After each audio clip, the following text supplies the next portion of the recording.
PNRShow Season 2, Episode 5, Sweet A's. No, it's Az! Az. Damn it, I still got it wrong. I'd rather have longer than lie. Who's going to take this show on? I prefer to confer with a half pint of ale than live a long life till my private parts fail. For life without liquor is to no avail, so bring me lager for life. I'd rather have lager. From a deep, dark, rarely used corner of the interwebs, this is your Not Ready for Primetime podcast. That's right. We can't pronounce things even when 10 seconds ago he asked the question. How do you pronounce it? Oh. Well, it's good that I asked. Because then I knew I was wrong. You wrecked it. You wrecked our chance. You wrecked our chance. Maybe we'll talk about our chance tonight on the podcast. Who knows? It's a possibility. It's a possibility that we just auditioned for American Idol, folks. How about new? Yeah, exactly. Well, welcome to the Pint of No Return show. We are in our 5th episode of the 2nd season, and it's the end of January. It's cold outside for many folks, not so much here in Texas or I don't think in California. Not a bit. But no matter where you are, there's a time and a place to be drinking beer, and that's what we're going to be doing here on the Pint of No Return show tonight, your one-stop shop for beer, fun, and all things stupid and immoral. So, first we want to thank the Poxy Boggards and Stu Venable, great Renaissance drinking body group out of California, for their use of Lager Than Life, our theme song. You can find them over at iTunes or at poxyboggards.com. That's POXYBOGGARDS.com. We're the PNR Show. You can find us at PNRShow.com, and we're on the Twitters. You can see it if you're watching us on the video podcast. You can see our Twitter handles. I'm at RebRob, R-E-B-R-O-B. Keith from Frosty, New York is at Wolfman K. Jeremy Brooks is at Jerry Brooks. And Gary is at Always Breaking. Those two are coming to you from California. I'm in Texas, and we're drinking beer. Good evening, guys. Good evening. Hey, Rob. Good. I did my Anchorman practice tonight. Watched some Ron Burgundy. That was a long intro. Yeah, That was very impressive. but it felt good. It felt good to get it off. And it flowed well. Yeah, and I pronounced everything correctly. But That's always Okay, plus. fine. You win the audition. oh, have we been busted? You have. Yeah. Is that Keith's You're on sound your effects, Rob. or are the No, paratroopers? that's just my neighborhood. Oh, okay, great. Do we have to evacuate? Nope, everything normal. All right, if you haven't watched the show before, we take a beer each and every week from the four corners of the U.S., the same beer we're going to be drinking at the same time and rating it in about 4 different ways, especially if it's a yucky beer. Tonight, though, Technical term. Yucky beer. I have high hopes from the Good Life Brewing Company. Keith, it's Sweet As. Hey, look at them there. Sweet A's right there. Sweet A's. The Good Life Brewing Company is out of Bend, Oregon. Or Oregon, if you're Keith. And what we've got is a Pacific Ale 6.0% alcohol by volume. This comes to us from our friends out there in California. What can you tell us about this beer, if you know anything about it? I know that it's very good on tap at the brewery. I picked this up last summer when I was in Oregon, so we're a few months behind in getting to this beer. But it's they call it a Pacific Ale, which is basically a pale ale. It's a nice, light, very refreshing on a summer day, kind of crisp pale ale, probably with a little more hops than maybe some of us would like to have, but still a pale ale nonetheless. So you're setting me up for failure, is what you're saying. I am. Well, All right, no, yeah. I'm setting It's you not up an for IPA. awesome beer. That's why I sent it to Okay. you. Well, good. So this is We- one of 2 beers from Good Life we have. We'll do the other one point in the future. I Yeah, thought we'd we've start got- off with the lighter one. This one has an IBU of 18. That's pretty low. That's It's very really low. low. Yeah. So all the hops that they use for this beer are from the Pacific. So It does have a Pacific-y kind of. It smells like pine. More grapefruit than pine to me. Oh, okay. Citrusy. So that's That's interesting. kinda The grassy. IBU is a measure of the bitterness, and Mm-hmm. depending on how they use the hops, they may not get a lot of bitterness out of it, but it could still be a very, very hoppy beer with grapefruit, pine, those kind of aromas. It's And for definitely folks got who maybe the not, aroma. and for folks who are not necessarily familiar with those stats, the higher the number, what happens with the bitterness? The higher the bitterness. Bigger bitter, number, the less bigger Rob bitterness. likes it. Bigger So number is lo- more bitter beer. So low bitter means mo beta. No. Oh. Means different. So you've got a golden ale kind of pouring out of here, pretty cloudy, and it's got Yeah. itself quite the head working. Yeah. Can't see it in my mug because I got the I got Frosty nothing. Irish mug. Yeah, my head's pretty thin. Mine was really high, and then it dropped right down. Yeah. Man, oh man. Yeah, like I said, this was it's just probably more intended to be drinking fresh as opposed to storing them for 6 months, but still, hopefully it's good. And as Jeremy said, it's got a very citrusy grapefruit nose to it. It does. Smells good. Making my mouth water. Man, the Popo wants some beer too. They do. All right. So I'll have to work my way through this head because it's massive. But I know the guys have been talking about drinking beer literally all day long. So I'm not going to delay them anymore. So here we go. Sweet as Pacific Ale. Prost, gentlemen. We do love our job.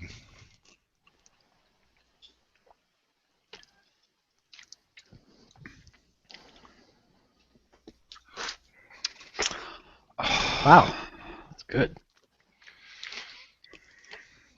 It tastes hoppier than 18. I'll It give does. that. I don't get a lot of bitterness from it though. Definitely hop flavor, but not a Yeah, lot that of may bitter. be that may be the bitterness. I get bitterness, but it's kind of mellow. Yeah, it's pretty mellow, pretty drinkable, very approachable. Yeah. Goes down smooth. So there's something there I can't quite identify. There's definitely a lot of citrus up front. The finish is long, but it's not a bitter finish. There's this kind of sweetness sitting on my tongue. Not really sweetness, but maybe a fruit. There's fruitiness, definitely like a pineapple, or rich, tropical fruit. kind of a rich malt middle to this that you get in the IPAs, but you don't always get in the pale ales, which Wow, is kind that's of really nice. And it's got a nice rounded finish to it. Yeah, this is really good beer. Them A's, man, they know what they're doing. The Those maze. I like sweet it. A's. So let's do our round table and work our way around the circle and give this thing a rating. Let's start with Keith. What do you think, buddy? I like this a lot. This is a pretty nice go-to beer. 6% alcohol. It's not too high, but it's definitely high enough. Good rich middle, nice hoppy start, and clean finish. Really can't ask for much more than that. I would give this a solid 8, and it might jump up to a 9 in the summertime if it were hot. All That's a right. How very- about Gary? What do you think of this beer? Well, I like this beer. I'm kind of partial because I have had it on tap right from the brewery. And you're right, Keith. On a warm summer day, with the humidity starting to climb up there, this is a really good, refreshing beer. Yeah. And pale ales as they go are, they're not my favorite style, but this is a really good pale ale that I would drink on a regular basis. And I picked it because I thought it was approachable and something that everybody would like, and didn't just go with the Northwest IPAs.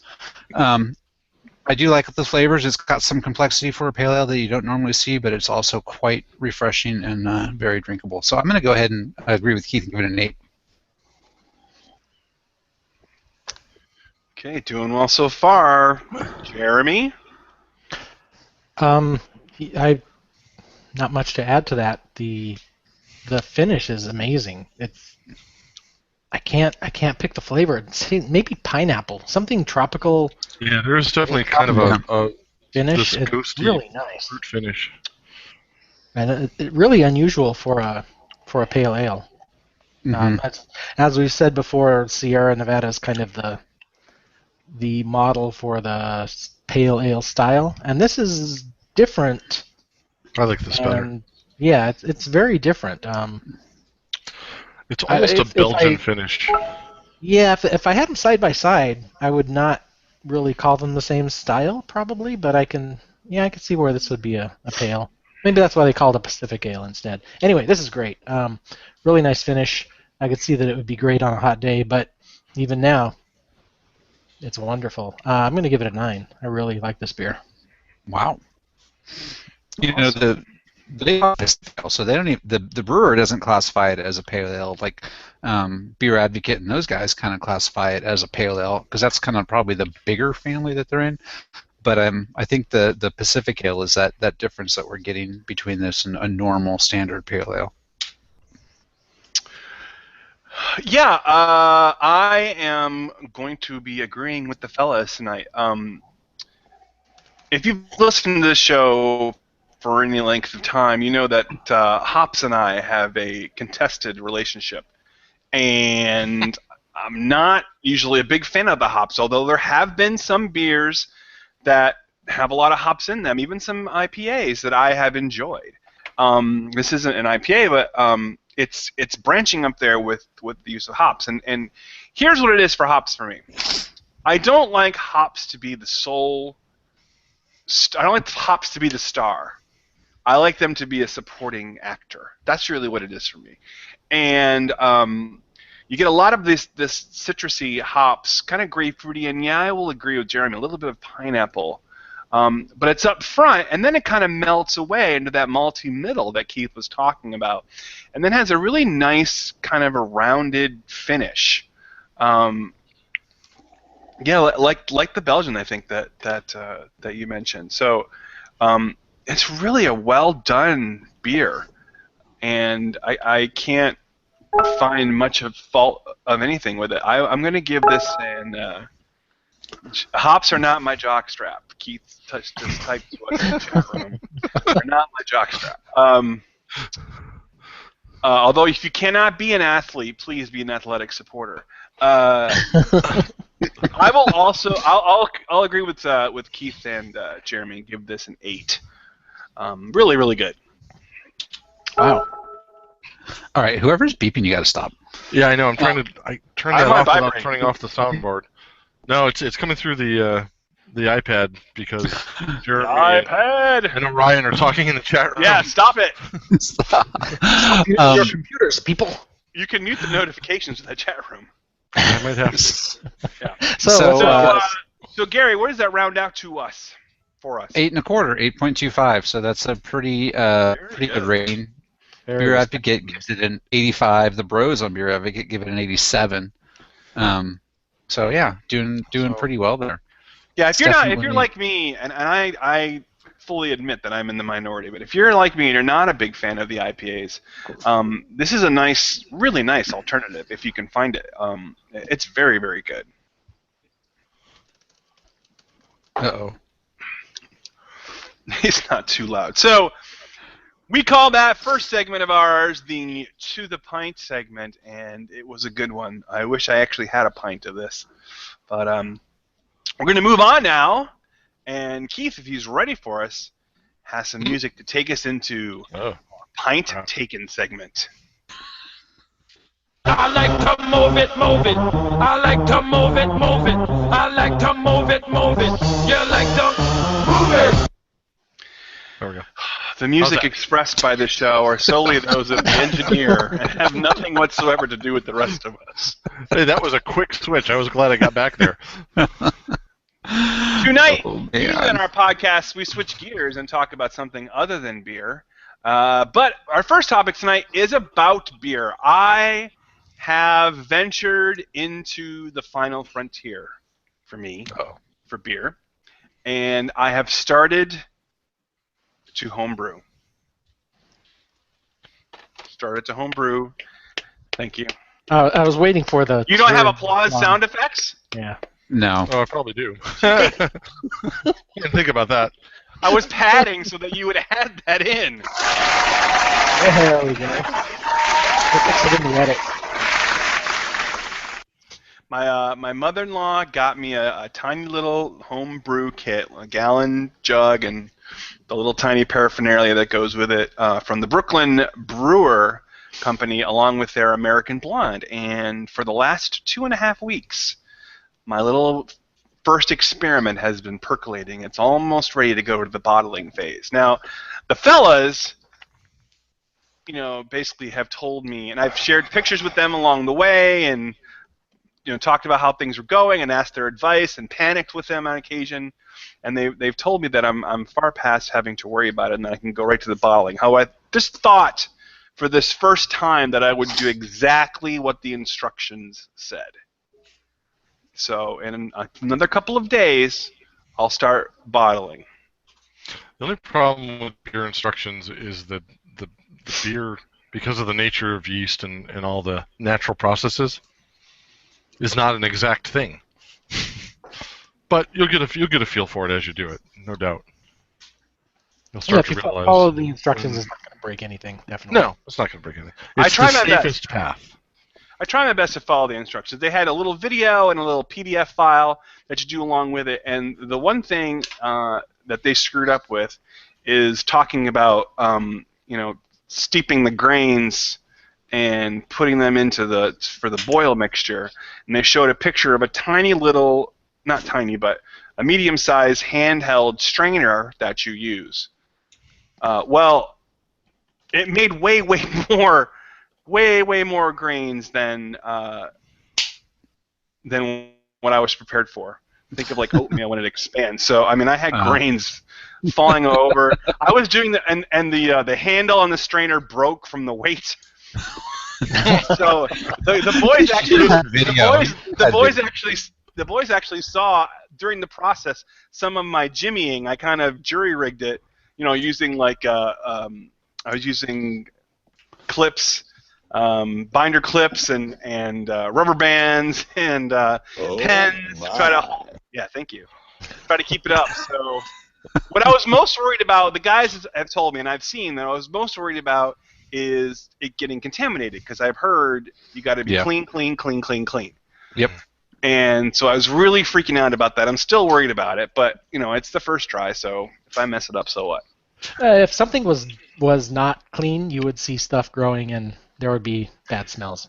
It would smell funky, yeah. Well, it doesn't look like there's anything growing. You would know like if apple something. You would know if something was wrong. Yeah.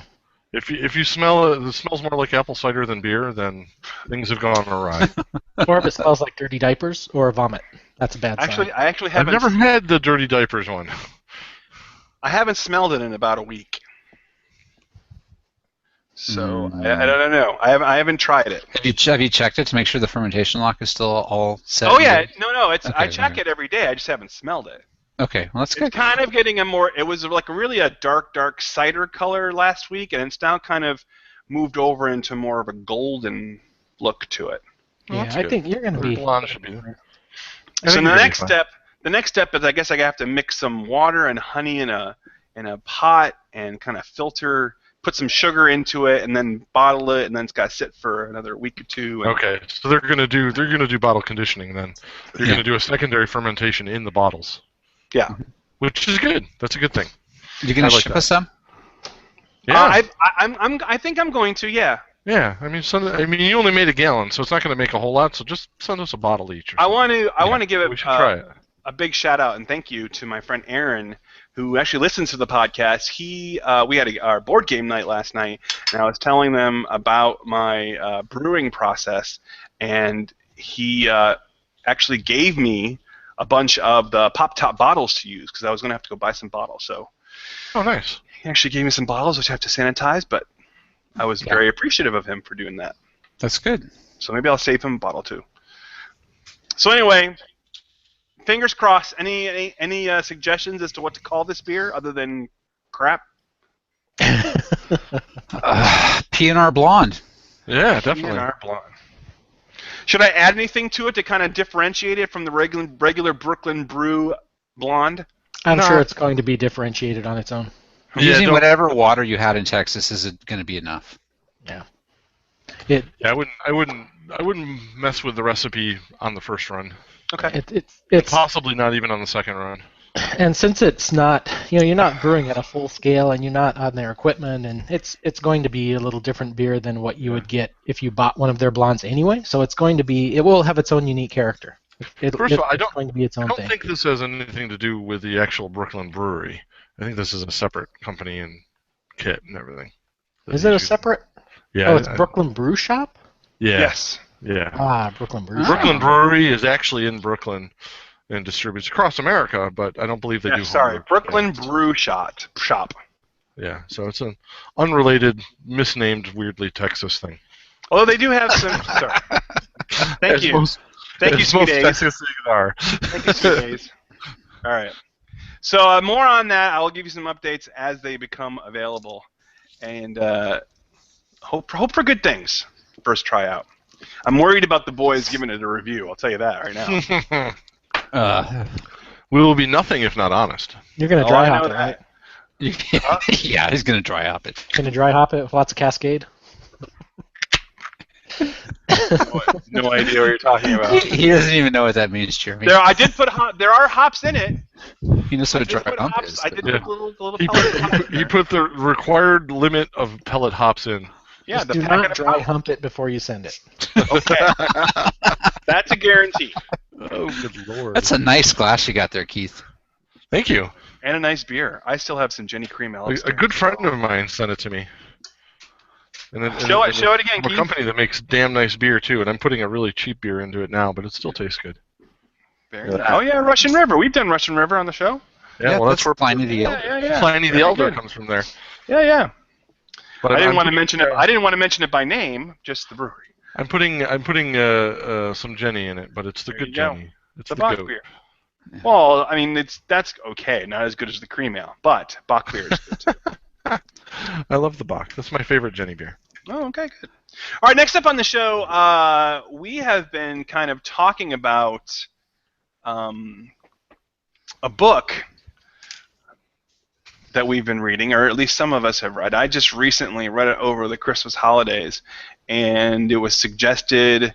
Finally. Actually, I got the audio files from Jeremy to read. Totally You legally, purchased by the them way. Yes. from Amazon or Well, something? no, what I meant to say was Jeremy showed me where to go to get them, Yes. and then I acquired them. 100% And legal way. Yes, my wife is a member of Audible, so I mean all my books that way. And Me too. it's Ready Player One was a really, really different kind of book than any I've read before. And at the last time we talked about it, Gary had not read it yet. Gary, have you read it yet? I have finished it. I have it actually sitting right there in front of me. Wow, all right. It's by Ernest Cline, and I'm going to ask one of the other three guys. You want to give us a thumbnail summary, one of you, about what this book is about? Future retro. There you go. Future retro. Yeah, that works. That's your two-word summary. That's it's kind of a dystopian future where technology and the world has moved on, including virtual reality. As actual reality's gotten terrible, virtual reality's gotten a lot better. So that's where a lot of people spend their time. But the creator of the big virtual reality system everybody uses, the Facebook, as it were, is an 80s nut, buff, connoisseur. He's a child of the 80s. Yeah. So he created all of these sort of Easter eggs and in the system that are 80s based. And there's a story that goes along with all that. I don't want to spoil it for everybody. It's a 3-year-old book, so I'm not sure I can spoil it, but at the same No, time, they I don't wanna kind spoil of it give for that synopsis. Let on me- the Yeah. So, the the guy, story continues from there. yeah. the gentleman who creates this virtual reality called the Oasis is a Hugh Hefner type of guy, very aloof, very kind of private, a little weird and quirky. And when he dies, which is at the beginning of the book, so it's not a spoiler. When he dies, he basically starts this contest in which he is going to give his entire fortune and his company to whomever can find these Easter eggs hidden throughout the Oasis. And since he was a child of the 80s, everything all of the clues and games and TV shows, everything is based in the 80s. So over the period of, I don't know, 5 or 6, 7 years, basically everyone is obsessed with this billionaires contest, and as a result, the whole culture becomes 80s based. And it's a really, really good story, not only about dystopia and the nature of the internet and virtual reality, but about we as people and how, in many ways, we become disconnected from the real world around us in order to connect with this fake idealistic world inside the Oasis. So it's very, very interesting, and it's a really good read, just for the 80s nostalgia alone. If you don't read it, check out the audiobook, which is read by Will Wheaton. And there's a great Will Wheaton Easter egg in the book, which I will not spoil. But Will Wheaton is actually in the book, in a big way, and it's really, really good. Gary, what did you think? You just finished it, so why don't you? It's freshest in your mind. So what did you think? Yeah, I finished it last Thursday when we were supposed to do a show. It is it is a really I really enjoyed it. I really liked the story, and it's kind of this sad world in a lot of ways, and they talk about people that are absorbed in the virtual reality that don't ever go outside and all that kind of stuff. But it does really make you think about what life would be like if we had that kind of real fidelity in a virtual environment, and how you get connected in that world versus the real world and all those kinds of things. So there was a lot of that was pretty thought-provoking for me, but I did like all of the references to the 80s. There was a lot of stuff that I wasn't into. I don't play Dungeons and Dragons, so there was some stuff in there about that. But even if you really weren't a true like 80s geek gamer kind of person, which this guy was, because he was a nerd. The billionaire guy was a nerd. There's a lot in the book that and the story keeps moving at such a pace that you can really get engrossed in it, even if you weren't really into that kind of stuff. So it's just a really good, fun book to read, and there's nothing in there that's really horrible that you wouldn't let younger readers. There's a couple of things that maybe like early teenager you want to give it to, but other than that, it crosses a lot of different age groups, and I think anybody at any age could pick it up and enjoy it. It's got some more advanced themes, but it's not really. It's not profane really in any way, and I shouldn't say there is some profanity in it, but it's nothing. If you watch shows like The Office or Parks and Rec, or have seen shows like Marvin, Agents of S.H.I.E.L.D. or things like that, then this book is fine for any kid that could watch those shows could read this book. Right. Yeah. Is the Oasis, which is their virtual reality system, is the Oasis something that you guys would be interested in if they ever came about with it? I don't know. The Oasis is kind of a mixture between Facebook and Second Life, and a virtual reality interface where you have your avatar and. With Facebook buying Oculus Rift, it's clearly the direction they're moving in. At some point, we are going to be in there. The interesting thing about that is it becomes everything. You went to school in the Oasis. You paid your bills in the Oasis. You transacted almost all of your day-to-day transactions in the Oasis. They did. They lived in the Oasis. Right. For me, So there really wasn't a choice. Yeah. I really like getting outside and breathing fresh air and, going camping and going hiking and doing those kinds of things. So for me... You're such a nerd.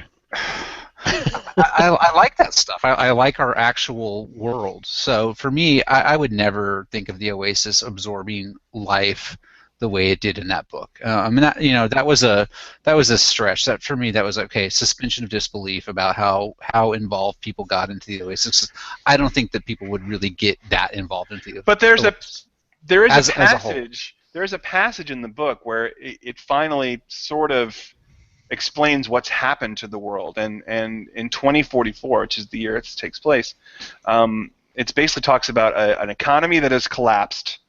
An environment that has been pretty much ruined, and entire governments falling. And when you're offered a a way to escape that. Oh, and by the way, again, this isn't a huge spoiler because it's talked about constantly in the book. The Oasis is free. The stuff that you can buy or purchase in there can cost you what they have credits for. But people actually work inside the Oasis doing jobs, different kinds of jobs, to earn credits to buy things for their avatar. So I understand where you're coming from, Gary, and like sitting here in 2015, that Oasis probably wouldn't be that appealing when you have so much other things going on in the outside world to do. But if you go into this world, into 2044, where everything is collapsed, and this is your only escape from a life that is basically pure hell, I can see that addiction coming through pretty strongly. Yeah, I think for some people, but like I said, I don't think for society as a whole it will get to be the way it was. And I mean, in the world building that he did, one could argue that the Oasis was a lot of the reason for all of the stuff that happened politically and socially. It was both the disease and the cure in a lot of ways. Yeah, that's the way I saw it. Had we not had the Oasis, it wouldn't have been that dystopian world. Yeah. It's an excellent book, and really, really can't recommend it enough. Just picked it up, or just took a look on Amazon. It's got 400 to 500 reviews on it, and it still rates at a 4.5, which is really, really strong to have that many reviews that high. Yeah. So it really is a fun book. There was a lot of fun in it. You can pick up that book. It'll be in our show notes. You can pick up that book, click on there, and Happy Time Magic Hour gets our own little piece. Or PNRShow. Oh, crap. Did I really do that? You did. Listen, you mentioned the 2-year-old show. I've been thinking... We've been talking about the future of our show today, and I went into the past. So also I recommend everybody check out ErnestKlein.com, which is his website. It is gloriously retro. It's might be my favorite website ever. Yeah. This book is if you like anything to do with the 80s or grew up in any way had any part of your childhood in the 80s, this book will resonate with you on some level. Yeah. And if it doesn't, you don't need to listen to our show. That's true. If you don't like that, you won't like us. So if you're listening to us, you'll probably like that. We are all children of the 80s. Right? So before we go into our half pint segments, which are a pick for the week, do we want to talk anything about our possible future? Or is that going to kind of remain behind the scenes for now? I think we should wait until it actually happens, which will, I think, be fairly quickly. Like, as soon as the next show, we'll have something to announce, but there's not much point in announcing it now. Because the people that are already listening are doing it one way, and the new way we can announce next week. So things may be happening for the PNR show. Things will be happening. I think will be good things for us. But it could be good. Stay tuned. Come back next week and see, or just hang out in our chat room and you'll hear it all. Yeah, we were talking all about it today. So yeah, any listeners who were in there today heard the whole. Our loyal listeners base that hangs out in the chat room with us all know all about it. Yeah, so drop us a line. Can get in our chat room. Drop us a line on the Twitters and let us know, and we'll send you an invite into the chat room. We have pretty hysterical conversations, arguments, knockdown, dragouts. Everything goes in the chat room. Yep. We make fun of Rob. Competitions. Who gets the best? There's a lot of making fun of me, which is really good fun. Yeah. Who gets the best Untapped award? On a side newsy things progressing tangent, I wanted to let you know, I let the guys know earlier, I have accepted a job as a staff writer for nerdfeed.com. NRDFEED.com. And what that is a site. It's based out of Waco, Texas. And each of the guys, started by this entrepreneur, gave up his job to start this website, kind of a passion of his. And he takes on a bunch of friends and other folks that he's met on the internet as gurus for different topics. Like, they have a Doctor Who guru, they have a Star Wars guru, a cosplay guru, a meme guru, and basically they just post to that website talking about different things that are happening, reviews, photos, videos that they've seen, news that are happening, and I have just gone through their interview process, and I'm going to be their board game guru. So we're getting that finished and set up. So if you want to check that out, I'll be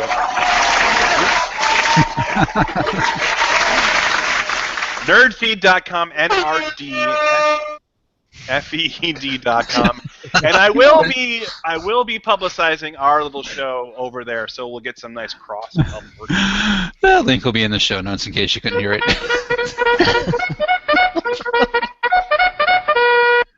But enough of that. On to our half pints. These are our picks for the week: an app, a TV show, a song, a musical. Okay. Okay, I'm done. Keith has been notorious for never putting his topic in the Google Doc, and today he prepared. There is a topic for him. We're going to go from the bottom up. So, Keith, what is your pick for the week? I have a double pick, so I'm going to make them quick, or at least the first one quick. Because I can't do just one. And yes, we have time, so it's fine. But I'm always on a quest for headphones, earbuds in particular. I listen to my iPhone as I go to bed, and consequently, I often fall asleep with them in my ears, which is kind of hard on earbuds. Especially like things with little tiny thin wires get stretched and pulled and things stop working after a while.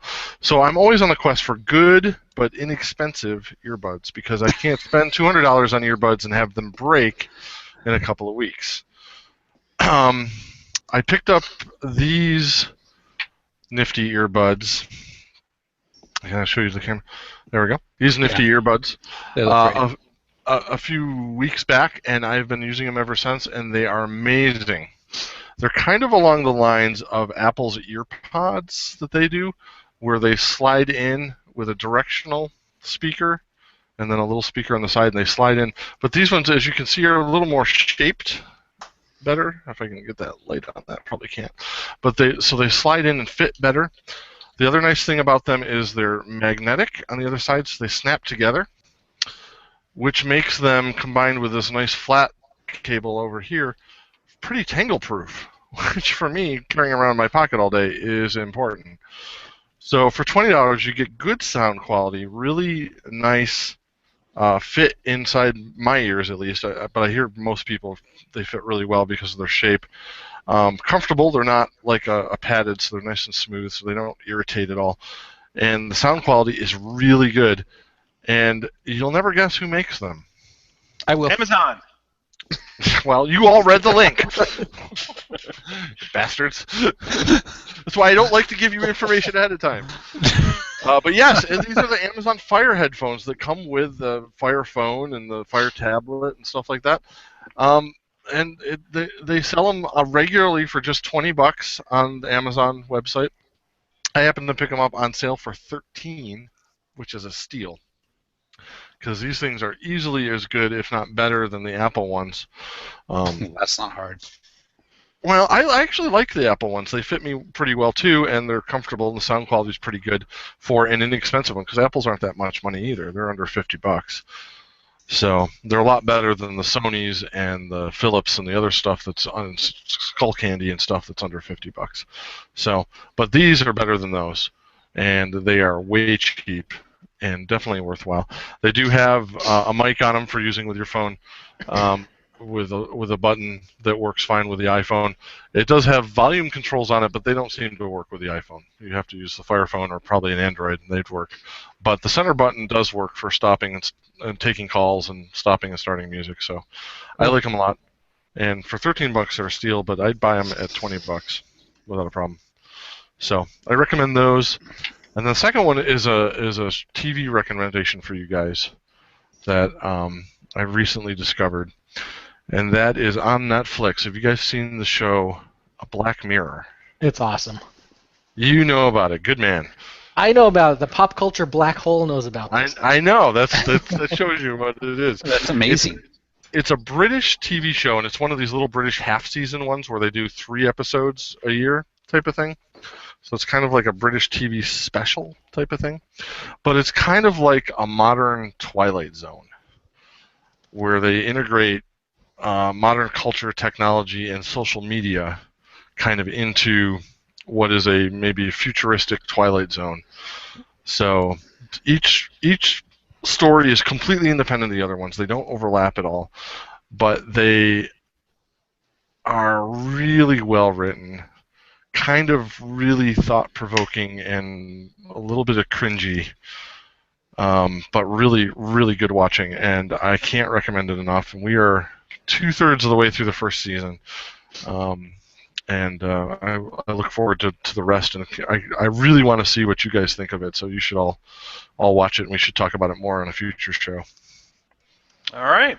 Thank you, Keith. Gary has an iOS app he'd like to talk about. 1010! That was only if Keith was going to pick something else. Well, you don't We have can to talk say- about it. You can switch it up. Oh I'm no, gonna switch show it up. notes. Yeah, they're gonna. I said it was an or. He has an or. So He has an or. I'm actually gonna pick a movie, American Sniper, which has had a bit of controversy over the last couple weeks. But I went and saw this movie on opening night by accident on opening night. I didn't know it was opening night, and it was a excellent movie. I mean, it was very well done. And aside from your political beliefs about whether or not we should be over there or whatever, the cinematography, the directing, the acting, the whole movie was just very well done. I think that it is by far Clint Eastwood's best movie as a director. Wow.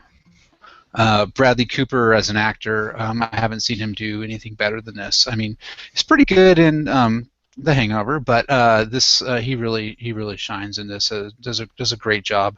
At the end of the movie, and the theater was packed. I mean, one of the fullest theaters I've been in.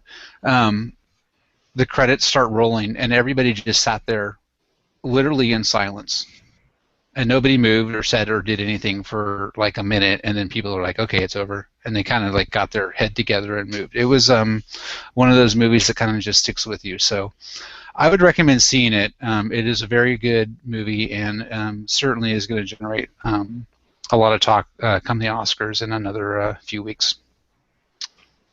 Yeah, we're going to do our Oscar picks coming up soon. Oscars are not that far away. Yeah, I think they'll be. I think that contest we enter to do that will be ready for next week's show, so we can. Oh, good. And I got another one. Double pick. I got a double pick. Petaluma had a little PetalumаCon last week, which was actually a lot of people went, but I picked up this at the show, and it is the new Star Wars comic book episode, or I guess first edition of that, and it's cool. I mean, it's got the same characters, but it's a different story, kind of a different setting, nice art, good stuff. So I would say if you want to spend, I don't know whether it's this $5 and you're a Star Wars fan and you're looking for something new, this is the new one they got coming out. So I would say go grab it and read it and enjoy. This particular, I picked it up on the iPad and it looks great. I was just going to ask, is it on Comixology? Yep, it's on Marvel. Oh, Yeah. the Marvel app. Yep, Marvel. Yeah, The Marvel comic. It takes place between between the first Star Wars, the only first Star Wars, which is Episode 4, and Empire Strikes Back. So it takes place. It starts pretty much after their award ceremony, and how the Rebel Alliance kind of gets a little haughty and a little arrogant with their initial victory, and decides to go after goes after the Empire full force, which doesn't look like it's going to turn out to be such a good idea. And in particular, there's a great exchange towards the end of the comic where Chewie goes up against Darth Vader, and it's pretty intense. Yeah, I haven't gotten all the way through it yet, so I've been kind of saving it, but. If you're a Star Wars geek, you remember that amazing roar growl that Chewie does in Cloud City when the doors open up and Vader's there. This exchange in the comic gives you an idea as to what that might be about, because it's pretty intense. And it was a well written comic, and you can hear the actors' voices being done through it, so that's a good thing. Yep. All right, Jeremy, Simply Safe. I've heard about this on the radio. Yeah, so my pick is a home alarm system, which I don't know if you heard the beginning of the show. You would understand why I'm picking this. So we've had an ADT alarm for probably 20 years. We brought it to this house when we moved, and a sensor died. So I went to Amazon, bought the sensor, got the user's guide, looked up how to program it, and when I pushed the program buttons, it sent a panic alarm. The alarm company apparently changed the programming code and locked me out of it. So Sure. I can't do anything about this, bad sensor. I have to call them. I have to pay. So no way. Screw this. We quit. The ADT is thinking, you're still using that thing? Yeah. 20 years old. Yeah. So anyway, we dumped it. We dumped ADT, which means we get to dump our phone line because that's the only reason we had a phone line, and we got SimpliSafe. So this alarm system uses a cell phone. It's totally self-installable. I installed it in a couple of hours, and the most work was taking off the old sensors. Everything just worked. It's beautiful. If you want an alarm system, I highly recommend this. Easy to install, very affordable monitoring. We're saving $50, $60 a month. Yeah, Wow. if I'm not mistaken, because like I said, I have heard these ads on the radio. You can either monitor, like you said, through your cell phone, or they do have their service you can upgrade to, right? So the service, it's the other way around. You get the lowest level of service is monitored by, it's a monitored service where they'll call you, see if it's a false alarm, and then call the police, dispatch the police. So that's the lowest level of service. If you pay, and that's $15 a month. If you want more, you can pay up to $25 a month, which gives you SMS alerts. It gives you the ability to control the alarm from your mobile phone and some other bonus things. But, wow, even that is way less than ADT. oh yeah, and even that's their highest level, and it's about ADT's around approaching $50 a month now. So, you save. It's half of ADT, and you get a lot more, and you get a system that's more modern, easy to install, and that you're in control of. You don't have to call a shady tech out to do anything with it. So I highly recommend it. Good stuff. That's awesome. If you want a discount code, you can get in touch with me, and I can get you a discount code as well. Sweet. Tell them PNRShow sent ya. PNRShow sent ya. Like that. All right, my pick for the week is we're going back to Amazon. We've gone full circle back to Amazon. If you had said to anybody that 5 years ago, if you had told them that Amazon was going to be getting hard into doing their own series and maybe their own feature films, you would have been called crazy. What a crazy thing to say! And Netflix kind of paved the way, and now Amazon is going full force with shows like I think it's Transparent, which won some Golden Globes recently. I think for Best Comedy, it won for Best Comedy.